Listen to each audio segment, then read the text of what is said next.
Hello అండి, welcome back to my channel making a easier way. ఈరోజు video వచ్చి వైశాఖ పురాణంలోని మరో అధ్యాయం, పాంచాలరాజు సాయుధ్యం. నారదుడు అంబరీష మహారాజుతో తరువాత కథను చెప్పసాగాడు. శృతదేవుడు శృతకీర్తికి ఇలా చెప్పాడు అని ప్రారంభించాడు. పాంచాలరాజు శ్రీహరిని ప్రత్యక్షంగా చూసి ఎంతో ఆనందపడ్డాడు. వెంటనే లేచి నమస్కరించాడు. ఆనందంతో కన్నీళ్లు పెట్టుకున్నాడు. గంగానది పుట్టుకకు కారణమైన శ్రీహరి పవిత్ర పాదాలను కడిగి ఆ నీటిని తలపై చల్లుకున్నాడు. మంచి వస్త్రాలు, ఆభరణాలు, పుష్పాలు, గంధం, ధూపం, నైవేద్యాలు సమర్పించాడు. తన శరీరం, సంపద తన దగ్గరకు ఉన్నంత భగవంతునికి అర్పించాడు. తర్వాత ఆయనను గొప్ప భక్తితో స్తుతించాడు. ఆ స్తోత్రంలో ప్రధాన భావం ఇలా ఉంది: ప్రభు, నీవు నిర్గుణుడవు, సర్వలోకాల సృష్టికర్తవు, అందరికంటే గొప్పవాడవు. నీ మాయ వల్ల గొప్పవారికి కూడా నిజం అర్థం కావటం కష్టం. నీ ప్రపంచాన్ని సృష్టించేది, కాపాడేది, నశింపచేసేది నీవే. నీవు ఎవరికీ అవసరం లేకుండా సంపూర్ణుడువు.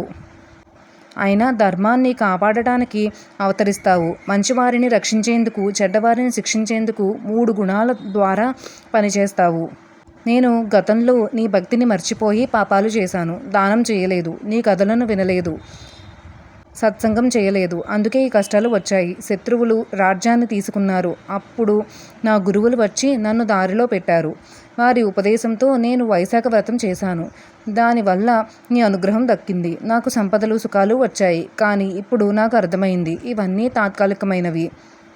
నీవు స్వతంత్రుడవు, సర్వశక్తిమంతుడవు. నేను మాత్రం నీ మాయలో పడి భార్య, పిల్లలు, సంపదల మీద మమకారం పెంచుకున్నాను. ఇవన్నీ నశించేవే. నిజమైన సుఖం నీ పాదసేవలోనే ఉంది. నాకు రాజ్యం, సంపద, సంతానం అవసరం లేదు. నీ పాదసేవే కావాలి. నా మనసు ఎప్పుడూ నీ పాదాలపై ఉండాలి. నా మాటలు నీ కథలు చెప్పాలి. నా కళ్ళు నీ రూపం చూడాలి. నా చెవులు నీ కథలు వినాలి. నా నాలుక నీ ప్రసాదమే తినాలి. నా చేతులు నీ మందిరంలో సేవ చేయాలి. నా జీవితం అంతా నీ భక్తిలో గడవాలి. నీ కథలే నాకు ఆనందం కావాలి. ఒక క్షణం కూడా నిన్ను మర్చిపోవద్దు. నాకు బ్రహ్మ పదవి అవసరం లేదు, చక్రవర్తి స్థానం అవసరం లేదు, మోక్షం కూడా అవసరం లేదు. నీ పాదసేవ మాత్రమే కావాలి. అదే నాకు గొప్ప వరం. ఇలా పాంచాలరాజు భక్తితో ప్రార్థించాడు. అతని భక్తిని చూసి శ్రీ మహావిష్ణువు సంతోషించి ఇలా అన్నాడు: నీవు నిజమైన భక్తుడివి. అందుకే దేవతలకు కూడా దొరకని వరం ఇస్తాను. నీకు దీర్ఘాయువు, సంపదలు ఇస్తాను. నీకు నాపై నిశ్చల భక్తి ఉంటుంది. చివరికి ముక్తి పొందుతావు. ఈ అక్షయ తృతీయ రోజున నేను ప్రత్యక్షమయ్యాను. ఈ రోజున చేసిన పూజ, దానం ఎప్పటికీ నశించదు. చిన్న పనైనా పెద్ద ఫలితాన్ని ఇస్తుంది. ఈరోజు గోదానం, శ్రాద్ధం దానం చేసిన వారికి గొప్ప పుణ్యం లభిస్తుంది. వైశాఖ మాసం నాకు ఎంతో ప్రియమైనది. ఈ మాసంలో చేసిన వ్రతం, దానం వల్ల పాపాలు నశిస్తాయి. ఎంత పెద్ద పాపి అయినా వైశాఖ వ్రతం చేస్తే పాపక్షయం జరుగుతుంది. నా సాన్నిధ్యం పొందుతారు. ఇలా చెప్పే శ్రీహరి అంతరార్థమయ్యారు. పాంచాలరాజు చాలా ఆనందపడ్డాడు. తర్వాత జీవితాంతం భక్తితో రాజ్యాన్ని పాలించాడు. పెద్దలను గౌరవించాడు. శ్రీహరినే ప్రధానంగా భావించాడు. భార్య, పిల్లల కంటే భగవంతుని ఎక్కువగా ప్రేమించాడు.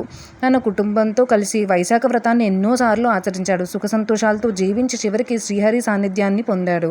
ఈ కథను వినేవారు, చెప్పేవారు పాపాల నుండి విముక్తి పొంది శ్రీహరి అనుగ్రహాన్ని పొందుతారు అని శృతదేవుడు చెప్పాడు. ఇదే నారదుడు అంబరీషునికి వివరించాడు. వైశాఖ పురాణంలోని 20వ అధ్యాయం సమాప్తం. Thank you for watching.